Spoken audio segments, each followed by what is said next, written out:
Hi guys. Why did I say that like that?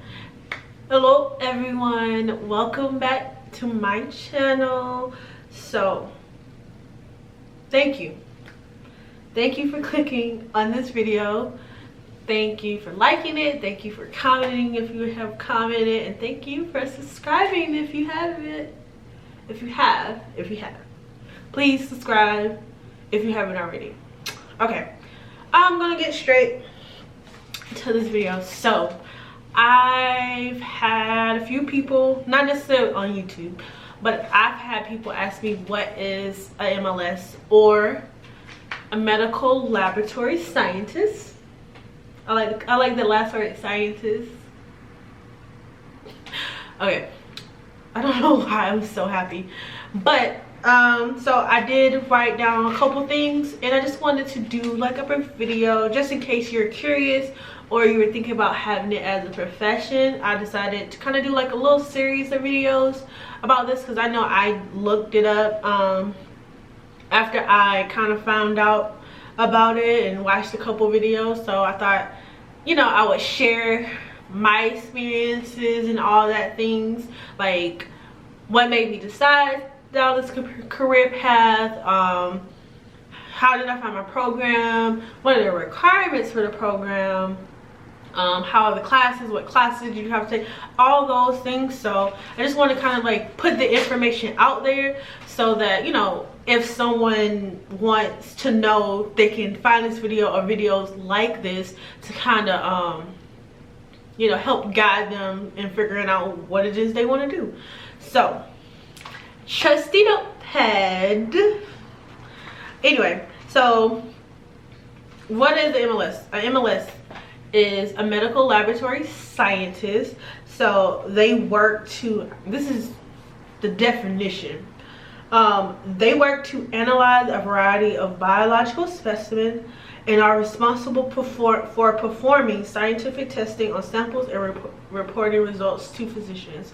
So, oh, excuse me. So essentially that just means that when you go and a nurse or a doctor, you know, takes your blood, takes a swab, wants to give you blood, testing you for UTI or anything like that, all of those samples go to the lab, which they have medical laboratory scientists and they have medical laboratory technicians.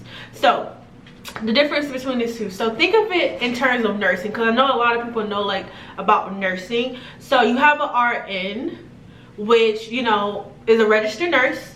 Like they got their 4-year degree, you know, they make some of the big bucks. And then under them you have a CNA. So a CNA is a certified nursing assistant. So they have a 2-year degree. No, I'm sorry, no wait, BRN, yeah. Anyway, they have a technical degree essentially, and they're under the nursing, so they can't do all the things a nursing can do, like a registered nurse can do, but you know, they're still a form of nurse, if that makes sense, which is kind of the similar way of an MLS and an MLT. MLS is a 4-year degree while MLT is a 2-year degree. So one is a bachelor's, one is a 2-year degree. That's pretty much most of the difference. And then the MLS is a lot more detailed, and there are certain things that they can do that an MLT just cannot. So responsibilities and duties. So you examine and analyze blood, body fluids, tissue, and cells. We also do like bone marrow, like stuff. So when it comes to bone marrow transplants and things like that, we take care of that, like matching bone marrows and kind of like looking at your bone marrow, kind of seeing what is going on with that. I thought that was pretty cool. Like I didn't even know that until I really got to my clinical site, and that was pretty cool to look at. Reporting results, monitoring patient outcomes, cross-matching blood for transfusions, utilizing microscopes, cell counters, and other lab equipment. So pretty much, you know, we need to know how to operate the instruments, know what the tests are for, know how to see abnormal cells or even bacteria in places that they're not supposed to be in, or is just overall like it's not supposed to exist, period. Just to kind of help with, you know, diagnosing the patient, helping with the treatment of the patient, monitoring the progress of that treatment, as well as making sure that the patient leaves completely healthy or getting on the road to recovery for being healthy. It's a pretty much patient hands-off kind of profession. So if you wanted to be in the medical field but not really wanting to deal with the patient aspect of medicine, then this is definitely a profession for you, because you really don't have to engage with the patient unless it's something, unless in that hospital you have to, or unless it's like certain people aren't available and you have to like go to a patient and like collect specimens from bone marrows, even like phlebotomy. Like that's technically a part of the lab, and we're trained in phlebotomy as well. So if there are no phlebotomists, you may be called to get blood, and that's not something I personally look forward to, but it could happen depending on, you know, the hospital.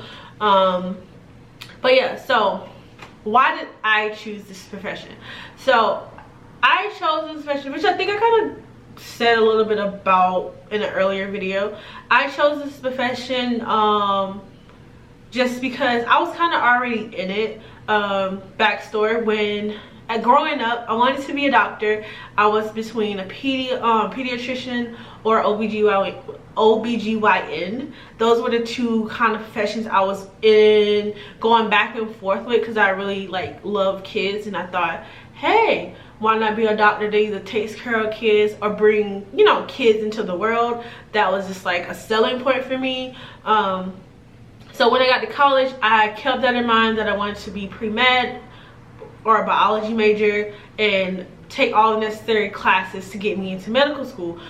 One of those classes was organic chem, and for some reason I'm good at science, I'm good at biology, I'm good at chemistry, but some reason organic chem was not it. I don't know what it was about organic, it was not it. So after that, I decided to change career paths. I decided I wanted to be I still wanted to be in the medical field. I didn't want to be a nurse. I was very adamant about not being a nurse. A lot of people choose to be nurses, and there's nothing wrong with that, but I just didn't want to be a nurse. I tend to go down the path nobody, like, not everyone goes down. If everyone is doing it, I really kind of don't want to do it. This is how I've been.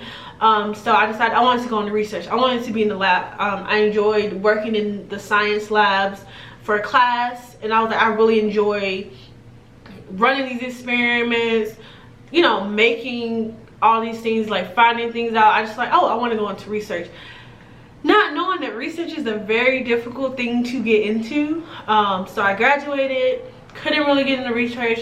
I was in retail for 3 years, and then I ended up getting a lab technician position at a reference lab, and I was like, yeah, I kind of want to do this.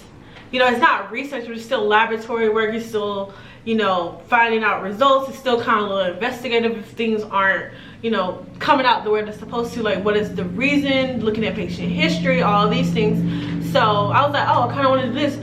But I needed, you know, in order to like migrate from a reference laboratory to a hospital, I needed the degree and the certification behind my name, essentially. So a few months later, here we are. You know, I found a program. It's actually my alma mater, which I wish they kind of would have told me that when I talked to my advisor about wanting to do laboratory work.